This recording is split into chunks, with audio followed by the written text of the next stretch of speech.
my last count, I think I've moved like 27 times, and after that I kind of quit count.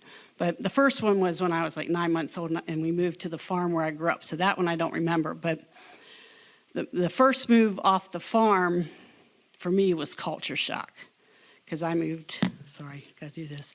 I moved to Philadelphia Street when I went to York Academy of Arts, and it was between this little efficiency apartment where it was between the bar where the motorcycle gang hung out and the other bar where the pimp stood out front offering us jobs all the time.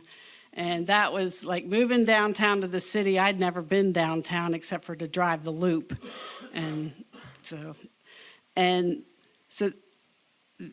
that was the beginning. And so when I moved there, and then all the places that I've moved, it either had to do with a job or I was married.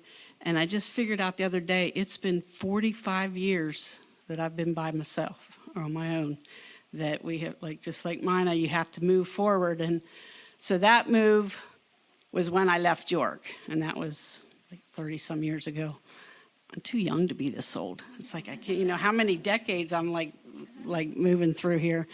And I moved to Georgia, and I do miss it, especially on weather like this. But when I moved down there, I was like, that was like another culture shock. It's like, I'm moving out. I thought I would live and die here. God, didn't think I would ever be out of York County. And so when I got down there, it was like, I was in the wall covering industry. I used to work at York Wall. And then when I moved down there, it was for a different wall covering company.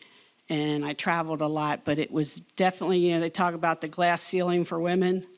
In that industry, it's cinder blocks. It's definitely was not a culture where you were nurtured, or, there were very few women, unless you were related to the owner or something.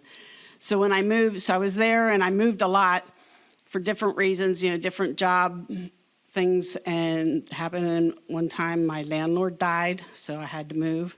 And sometimes I was just in a room in somebody's house, because of whatever was going on, if I lost a job or if the industry imploded, and just all those things that happen in your life. And so then I bought a little house down there, and I loved it. And it was not habitable when I bought it. It was a project. But then when my parents got bad and I had to move back to York, that was my toughest move, because I had to give up my friends, my family, my job, my church family, my home. And so I put everything in a 28-foot U-Haul and tow-dollied my car, and I drove that myself from Georgia to cross that Mason-Dixon line and came back. And when I would get to like a truck stop, where you have to pull the trucks to a different area, and, here's all these truckers, and then here I am, like, hopping down out of this big moving van. They're all, like, heads turned, but I was very thankful, because the little hotel that I stayed at, she said, just pull it up around this way, and then in the morning, all you have to do is pull across the street to fill up with gas, and then you can get right on the highway, and you don't have to back it, which was good, because there was no way I was doing that. But I made it to York, and that was 13 years ago. And just then, after my parents died, I moved with a friend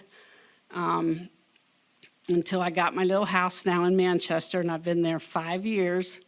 And this is my last move, unless it's the nursing home or heaven, as I'm done.